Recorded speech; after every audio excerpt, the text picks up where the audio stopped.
Heto na po ang 5 naunang nag-comment at 5 napili ko. Comment lang po kayo at kahit hindi kayo una baka mapili ko kayo sa shoutout. At ito na ang una na si Lodi Joey Tabura, Lodi Anisa Dico, Lodi Mavan Mendoza, Lodi Reynold Castillo Violan, Lodi Joseph Bar Ido Asiao, Lodi Gindolfo, Lodi Car Electrical, Lodi J.M. Torres, Lodi Marinay Marinay, Lodi Glenn Maxilom, Lodi Nor Alidamasangka, Lodi Del Gasfer Buena, Lodi Busila, Lodi Charlie Car Ozo. Maraming salamat po sa inyong lahat at kung bago ka pa lang dito, baka naman. Ika-39 na kabanata, sa pagpapatuloy. Makikita ang silid na may nagsasalita na sino ang masamang taong ito. May luha sa mga mata nitong tumugon na hindi namin alam. Walang nakakita sa kanyang mukha. Sinabi sa kanya ng ating bida na hindi ba nakaligtas ang anak mo sa insidente. Muli na naman itong tumugon sa kanya na natutulog siya kasama ang kanyang ina at, sa kasamaang palad, inatake sila. Sobrang sakit ang naramdaman niya kaya nawalan siya ng malay. Halos hindi namin siya mapanatiling buhay. Nagtatakang sinabi ng ating bida sa kanya na ang iyong asawa. Tumugon ito sa kanya na oo. Siya ang aking asawa. May aawang nakatingin sila sa lalaki na sinabi pa ng bata na nakupo. Nakaluhod pa nitong sinabi sa kanila na ang aking anak ay natagpo ang halos buhay na may malalim na sugat mula sa espada sa kanyang likod. Sinabi ng doktor na dadalhin niya ang peklat habang buhay. Dagdag pa nito habang nakalapat ang ulo sa sahig na umiiyak na pakiusap, hulihin ninyo ang halimaw na iyon. Kahit pagkatapos ng 2 linggo, nanginginig sa takot ang aking anak at halos hindi makatulog. Nakatingin ito sa lalaki na sinabi na huwag kang mag-alala. Kami na ang bahala rito. At nang marinig yun ng lalaki agad na napataas ng ulo at masayang sinabi na talaga. Dagdag pa nito sa kanya na oo, ngunit kailangan mong magbayad para sa aming serbisyo. Tumugon ng lalaki sa kanya na bayad? Magkano ang ibabayad ko? Tumugon nito sa kanya na yun ay ang magdedesisyon ay ang aming pinuno. Muli na namang sumagot ang lalaki sa kanya na nakikita ko, syempre, magbabayad ako. At pagkatapos tumingin ito sa ating bida na sinabi sa kanya na bagamat isa lamang akong mahirap na magsasaka, kung mahuhuli mo siya, ibibigay ko ang lahat, kahit ang aking buhay, para mabayaran ang iyong halaga. Nakatingin ang ating bida sa kanya at sinabi na isa kang magsasaka. Ano ang itinatanim mo? Tumugon ito sa kanya na hindi gaanong malaki ang lupa, kaya nagtatanim ako ng kahit na ano. Palay ang karamihan. Napangiti ang ating bida na sinabi niya na kung gayon, pagkatapos ng trabaho, ilibre mo kami sa masarap na pagkain. May gulat sa mukha nito nang marinig nito ang sinabi ng ating bida na may hindi makapaniwalang mukha dahil ang hinihingi lang ng ating bida na kabayaran ay pagkain. May ngiti sa mukha ng ating bida na sinabi pa niya dito na ituring mo yun na aming kabayaran. Bamaling ng tingin dito na sinabi pa ng lalaki na ngunit yun ay na hindi na niya ito na ituloy. Natumugon lang din ng ngiti ang bata sa kanya. Na makikita ang mukha nitong may saya sa mukhang pinagmamasdan ng lalaki. Habang ito ay muli na namang inilapat ang ulo sa sahig habang sinasabi na maraming salamat, taos puso akong nagpapasalamat. Tumayo ang ating bida sa pinagkakaupuan niya na sinabi na huwag ka munang magpasalamat hanggat hindi pa namin nahuhuli. Ngayon, tumayo ka, wala tayong oras na sasayangin. Sinabi naman ng bata sa kanya na ihahanda ba natin ang lahat ng kailangan? Napatingin sa kanya ang ating bida na sinabi na maghahanda ng ano para kanino. Napasabi pa sa kanya ang bata na para sa mga disipulo. Mukhang malaki ang kasong ito, hindi ba dapat tayong lahat ang pumunta? Tumugon sa kanya ang ating bida na lahat ay abala, bakit patitipunin ang lahat? Ako na lang ang pupunta. May gulat ito sa kanyang narinig na napasabi na sigurado ka? Napasalubong ng kilay siya na sinabi na ano? Sa tingin mo ba mamamatay ako? Napangiwi ng mukha ito na tumugon sa kanya na hindi yun ang ibig kong sabihin. Na muli na namang sinabi ng ating bida sa kanya na ayos lang. Malinaw na hindi ito maliit na kaso. Kaya natural lang na mag-alala. Napahinga siyang napangiti na sinabi pa na ngunit huwag kang mag-alala, hindi ako matatalo ng ganoong basura. Dagdag pa niya na habang wala ako, gumawa ka ng maraming patalastas na papel. Nag-iba ang itsura ng mukha nito na napasabi na oo. Sinabi pa ng ating bida na tandaan, habang wala ako, ikaw ang may hawak dito. Napaseryoso ito ng mukhang tumugon na oo. Tumingin siya sa lalaki na sinabi niya na umalis na tayo. Tumugon ito na oo. At pagkatapos sinabi sa kwento ng lalaki na isang araw, biglang tumama ang trahedya sa aming tahimik na nayon. 12 dosenang namatay, ngunit hindi pa rin alam ang pagkakakilanlan ng salarin. Kumuha kami ng mga martial artist kasama ang village chief, ngunit walang nangyari. Dahil inatake ng masasamang tao ang isang martial artist, wala nang gustong kumuha ng trabaho. Patuloy kaming nagmakaawa sa mga opisyal, ngunit walang nangyari, at mukhang hindi kami, ang mga taga-nayon, ang karapat-dapat sa kanilang atensyon. At pagkatapos, makikita na sila sa trangkahan ng kanilang lugar, na agad silang sinalubong ng mga ito na sinabi ng nakagreen na matanda sa kanya na lubos kaming nagpapasalamat na dumating ka rito para tulungan kami. Dagdag pa nito sa kanya na ako si Woon Baek, ang pinuno ng Yonhyang Village. Tumugon naman ang ating bida sa kanya na ako si Kang Moonjak, ang pinuno ng Greatest Request Guild in the World. Agad na hinawakan siya nito at sinabi na pakiusap, nagmamakaawa ako sa iyo, tulungan mo kami. May awang nakatingin ng seryoso ang ating bida sa matanda. Makikita ang bahay na ito na may nagsasalita na Yang He. Umiiyak ang batang ito na si Yang He na sinabi na ikaw pala yan ama. Agad na niyakap nito ang kanyang ama. Niyakap din niya ito na sinabi pa na oo. Maaari ka nang magpahinga ngayon. Nagdala ang iyong ama ng tutulong. Tiningnan ng bata siya habang nakatayo lang malapit sa pintuan. May awa sa kanyang mga mata nakatingin sa mag-ama habang sinasabi sa kanyang anak na siya isang napakarespetadong tao. Ang pinuno ng Greatest Request Guild in the World. Tumugon ng bata sa kanya na huhulihin ba niya ang mga masasamang taong yun. At sinabi ng bata sa kanina hello po Ginoo. Nakangiti ang ating bida na tumugon sa kanya na oo huhulihin ko ang mga masasamang taong yun. Ikaw ba si Yang He? Tumugon sa kanya ito na sinabi na kaya mo ba talaga hulihin ang mga masasamang taong yun, at kaya mo ba kaming iligtas? Nakangiti siyang tumugon sa bata na ipinapangako ko sa iyo. Huhulihin ko sila at ililigtas kita at ang mga taga-nayon. Sa mga salitang yon, tila biglang lumuwag ang dibdib ng bata. May kumislap na pag-asa sa kanyang mga mata, at unti-unting bumagsak ang maiinit na luha sa kanyang pisngi, mga luha ng kaginhawaan at panibagong pag-asa, hindi na ng takot. Nakita iyon ng kanyang ama, at hindi niya napigil ang mapangiti, isang ngiting matagal nang nawala sa kanilang mag-ama dahil sa takot at kaguluhan na dumagan sa nayon. At pagkatapos ay agad na lumipas ang araw at sumapit na ang gabi. Sa katahimikan ng paligid, tanging malamlam na liwanag ng buwan ang saksi sa mga kaganapan. Makikita ang mga paa nito na mabilis na tumatakbo, waring may minamadali o may tinatakasan, at bawat hakbang ay nag-iiwan ng bakas ng kaba sa lupa.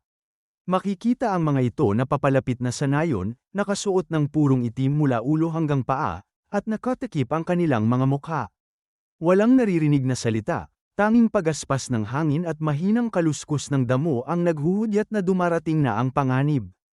At pagkatapos tumingin ito sa kasama niya at sinabi na kasama ang dalawa ngayon, magiging 35 ba yun? Tumugon ito na 3. Nagtatakang sinabi naman nito na anong 3? Muling sinabi nito sa kanya na narinig ko na hindi namatay ng maayos ang ika-19 na babae. Buhay pa siya. Naiinis itong napabelang ng ulo na sinabi na ang hangal na batang yon. Nagulat naman ang isang ito nang makita niya na napatingin ito sa kanya. At pagkatapos agad na napayuko ng ulo na sinabi na humihingi ako ng paumanhin. Sinabi pa nito dito na kaya ka laging low rank. Hindi mo man lang kayang asikasuhin ng maayos ang mga walang kalaban-laban. Sinabi naman nito sa kanila na tama na iyan. 3 ang aayusin natin ngayon. Na napatakla na lang ito na nakatingin sa lalaking hindi napatay si Yang He. At ilang sandali pa ay makikita ang mga bubungan sa nayon sa ilalim ng sikat ng buwan. Bago sila pumasok sa mga bahay sinabi nito dito na isa pang pagkakamali at ikaw ang mamamatay. Tumugon ito na oo. At ilang sandali pa ay dahan-dahang binuksan nito ang pintuan. Nakapasok na ito habang sinsabi pa sa isip na ang babaeng ito, akala ko napatay ko na siya. Tila sumala ang aking talam sa vital spot. Hinatak nito ng dahan-dahan ang espada na sinabi pa sa kanyang isip na naging swerte siya minsan, ngunit hindi sa pagkakataong ito. Itinaas nito ang espada sa harapan ni Yang He na makikita ang dulo ng espada ay kumikinang habang sinasabi pa nito sa kanyang isip na dito nagwawakas sa 4. Mula sa madilim na sulok sinabi ng ating bida na sa ganitong kainan na kasanayan, hindi ka makakahuli ng langaw.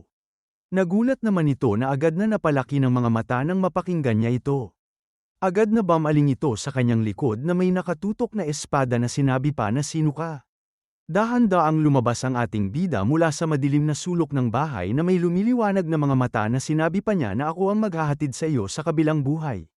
At dito na po nagtatapos ang ika-39 na kabanata. Ika-40 kabanata, sa pagpapatuloy. Tinutukan ng asasin ang ating bida ng kanyang matalim na espada, at sa bawat sandali ng pagtutok ay tila lalong lumalalim ang tensyon sa pagitan nila. Habang ang ating bida naman ay patuloy na naglalakad papalapit, handang humarap sa anumang panganib na darating mula sa asasin. Na makikita ang kanyang mukha na nakangiti na nakatingin dito. Napasabi naman ng asasin sa kanyang isip na kailan pa? Bulong niya sa sarili, nanlaki ang mga mata habang lihim na pinagmamasdan ang ating bida. Hindi makapaniwala sa biglang paglitaw nito. Dagdag pa niya na nandito na siya simula pa lang. Ang kaba ay mabilis na gumapang sa kanyang dibdib, lalo na't hindi niya man lang naramdaman ang presensya nito. Walang anino, walang bakas, walang kahit anong hudyat na may ganitong kalakas na tao na pala sa paligid. Habang nakatutok pa rin ang espada ng asasin sa ating bida, bigla na lang siyang napasinghap sa loob-loob niya, ramdam ang paninigas ng bawat hibla ng kanyang kalamnan. Napahikbi ito, napasabi na hindi ako makakilos. Sigaw niya sa kanyang isip. Unti-unting nangingibabaw ang kaba sa kanyang dibdib. Pilit niyang sinusubukang igalaw ang kanyang mga daliri, ang kanyang mga paa, kahit kaunting kumpas man lang, ngunit wala. Para siyang itinulak sa bangin ng kawalan ng kontrol sa sariling katawan. Dagdag pa nito na ano to? Tinamaan ba ako ng acupuncture silang? Napatitig siya sa ating bida, hindi makapaniwala na sa bilis ng pangyayari ay naunahan na pala siya. Patuloy niyang tanong sa isip na kailan nangyari ito. At ilang sandali pa, bahagyang gumalaw ang katahimikan sa loob ng silid nang unti-unting bumangon siyang mula sa kama, samantala, ang asasin ay nananatiling nakatayo sa parehong pwesto, hindi pa rin makagalaw ni kaunti. Tila isang estatwang nabalot ng takot. Lumingon ang tingin ng asasin kay Yang He, pilit na iniikot ang kanyang mga mata kahit hindi niya maigalaw ang buong katawan. At sa sandaling makita niya, Yang He na kinokoberan ng matandang babae, na nakatingin sa kanya, biglang kumirat ang kanyang dibdib sa pagsisisi. At napasabi sa isip na ito pala ay isang bitag. Biglang narinig naman ito ang sound transmission ng kanyang mga kasama na sinabi sa kanya na hindi pa rin naayos. Ano bang ginagawa mo? May pagtataka naman ang asasin na nakatingin sa kanya nang biglang sinabi naman ng ating bida sa kanya na sabihin mo sa kanila, lalabas ako kaagad. Sinabi pa ng asasin sa kanyang isip. Puno ng pagkadismaya at galit na inalis na niya ang acupuncture seal. Ramdam niya ang unti-unting pagbabalik ng kontrol sa kanyang mga kalamnan. At kasabay nito ay ang mas malinaw na pag-unawa sa tunay na nangyayari. Na sinabi pa sa isip na malinaw na alam nila ang tungkol sa aming pag-iral. Plano nilang hulihin kaming lahat gamit ako bilang pain. Mga hangal, nagkamali kayo ng kalkula. At sa sandaling tuluyang bumalik ang galaw sa kanyang leeg, agad niyang ibinaling ang ulo sa direksyon ng pinto. Sa isang iglap, winasak ng desperasyon ang katahimikan ng silid. Malakas niyang isinagad ang hininga, at buong lakas na sumigaw na may kalaban. Pagkatapos ng sigaw na yon, hindi na nag-aksaya ng kahit isang kisap mata ang ating bida. Agad na kumilos ang kanyang kamay, mabilis, eksakto, at walang pag-aalinlangan. Isang tusok ang bumulusok diretso sa katawan ng asasin, tumama sa mga acupoint, isang lugar na kapag tinamaan ay agad na pumipigil sa daloy ng lakas at galaw ng katawan. Nanlaki ang mga mata ng asasin, puno ng pagkabigla. At pagkatapos yun, mula sa pintuan ay mabilis na lumabas ang ating bida, halos parang anino ang bilis ng kanyang paggalaw. Sa sandaling tumuntong siya sa labas, agad siyang napansin ng dalawang asasin na kanina pa nag-aabang sa dilim, ang mga mata nila ay biglang lumaki sa pagkagulat.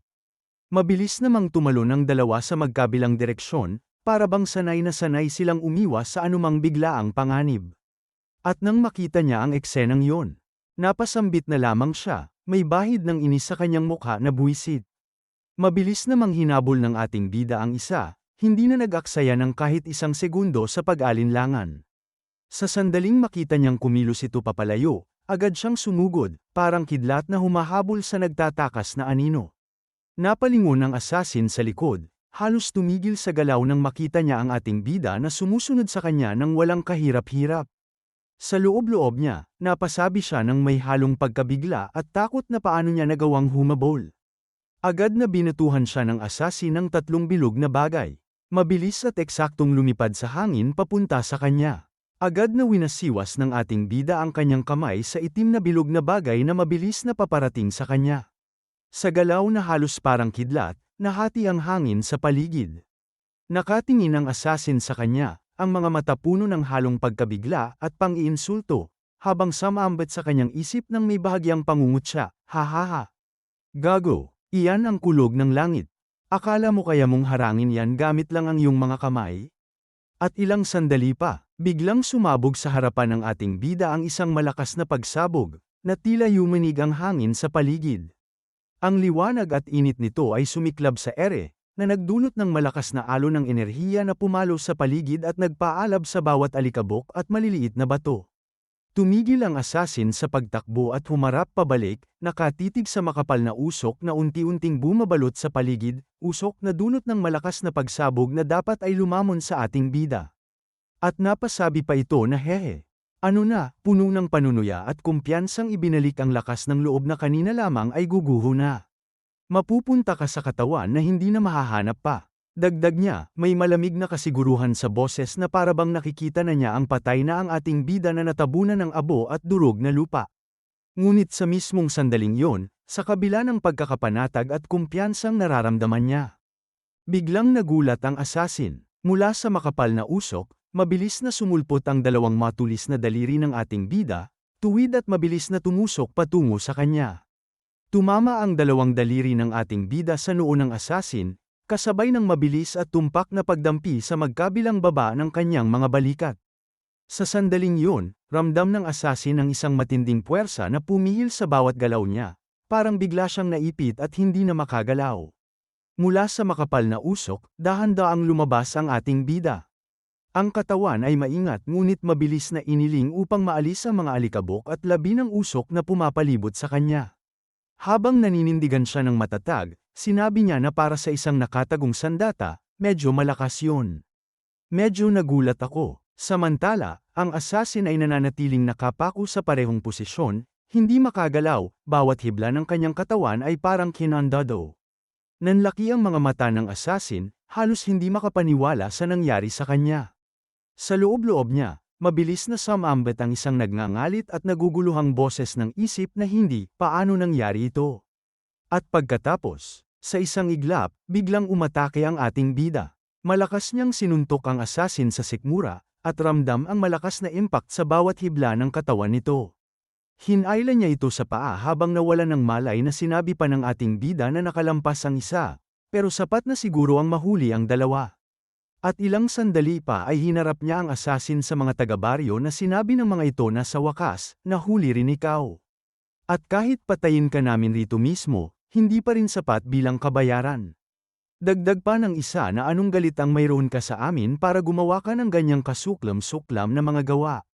May nagagalit namang sinabi ng ating bida dito na wala ka bang nararamdaman sa sitwasyong ito? Tumingin na may nagagalit na mukha ang assassin na tumugon nito na syempre naman. Muling sinabi sa kanya ng ating bida na kung gayon, magsalita ka. Ang iyong sagot ay, maaaring magbigay sa iyo ng madaling kamatayan. Ngumisi lang ang assassin sa kanya na sinabi na ang masasabi ko lang ay mukhang sabik kayong mamatay kaagad. Muli na namang sinabi sa kanya ng ating bida na gaya ng inaasahan, mayroon kang inaasahan. Sumagot ang assassin sa kanya ng may bahagyang pang-uuyam, hindi ba halata? Tiningnan siya ng ating bida habang sinasabi na hinding-hindi mo sasabihin kung sino ang nasa likod nito, di ba? Tumugon ito sa kanya na syempre naman. Napangisi siya at sinabi na magandang desisyon ang huliin ang dalawa. Ang unang magsasalita ay magkakaroon ng madaling kamatayan. Biglang makikita ang isa sa mga assassin na nakabulagte sa lupa, halos hindi na makagalaw, habang ang isang patalim ay nakatarak sa kanyang puso. Ang dugo ay dahan-daang dumadaloy mula sa sugat, pumapalibot sa katawan niya, at ang kanyang mga mata ay nanlaki sa huli niyang pagkabigla. May gulat naman sa mukha ng ating bida na may hindi makapaniwalang sinabi na sino. Nanginginig naman ang buong katawan ng lalaking humiling sa kanila ng request na nakatingin sa kanyang mga kamay na sinabi na paumanhin. Hindi ko na talaga kaya. Lubos akong humihingi ng paumanhin. Napahinga na lang ang ating bida na nakapikit na sinabi na nangyari na ang nangyari. Lubos kong naiintindihan ang iyong nararamdaman. Tumulo ang luha ng lalaki na napatungo na lang ng ulo. Napangiti naman ang assassin na nakatingin sa kanila na sinabi na mukhang ang mga pinlano ay hindi umaayon sa gusto. Napatingin ang ating bida dito na may naiinis na mukhang sinabi na huwag kang maging masyadong masaya. Ngayon, hanggat hindi ka nagbubukas ng bibig, magdurusa ka ng dobleng sakit para sa kanya. Nakangisi naman assassin sa kanya, halatang may halo ng panunuya at kumpiyansa, at sinabi sa kanya na talaga ba? Sa tingin mo ba mangyayari yun, ayon sa inaasahan mo? Napalaking ang mga mata ng ating bida sa pagkagulat na nakatingin dito ng tahimik. At pagkatapos, bigla na lang napaluhod ang assassin, ang katawan. Niya ay nanginginig, at mula sa bibig ay napasok siya ng dugo. Ang malakas at biglaang pangyayari ay ikinagulat ng taga-baryo na nakatayo sa kanyang likuran, halos hindi makapaniwala sa nakita. Agad at mabilis na sinalo ng ating bida ang ulo ng assassin, hinawakan ang ulo nito. Kasabay ng mabilis na pagkilos, sinabi niya na nalintikan na. Mabilis na tinusok ang katawan na may nakangiwing mukha niyang sinabi na may lason kang nakatago sa iyong bibig. Tumugon nito habang napasok ka ng dugo at ang mga ugat nito ay agad na naging itim na sinabi na walang silbi yan. Kumalat na ang lason sa buong katawan ko. Nakatingin ang ating bida dito na sinabi niya na ito ba ay isang uri ng kahangahangang katapatan? Habang nawawala na ito ng kulay tumingin sa kanya at tumugon na katapatan. Huwag mo akong patawanin. Kung malaman ng mga nakatataas na nahuli ako, mas masahol pa ito kaysa kamatayan. Ang mamatay ngayon ang tanging pagpipilian ko. Ngumisi pa ito bago malagutan ng hininga at sinabi pa na ngayon. Ang matinding sakit ay para sa inyo. At pagkatapos ay bumagsak na ang ulo nito na nawalan na ng buhay habang nakatingin dito ang ating bida. Na makikita ang mukha niyang mariin na nakatingin sa assassin. At pagkatapos sinabi ng taga-nayon sa kanya na maaaring totoo ang sinabi ng taong yun tungkol sa isang mastermind. Ano ang gagawin natin ngayon? Dagdag pa ng matandang babae na kung may dumating pang mas kakilakilabot kaysa sa kanila. Na hindi na niya ito na ituloy.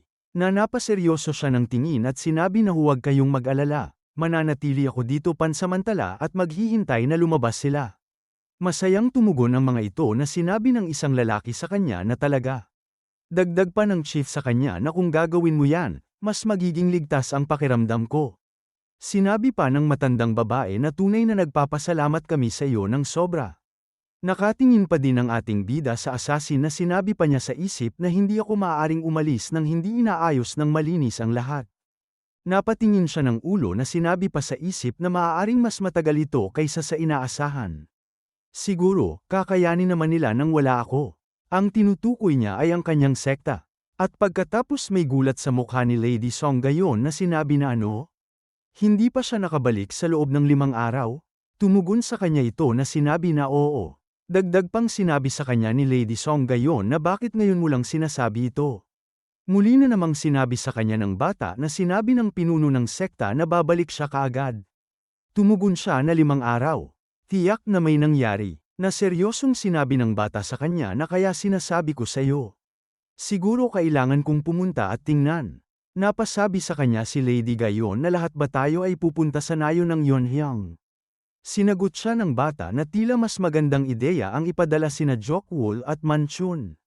Napasabi naman si Lady Song gayon na si Jokwool at Manchun.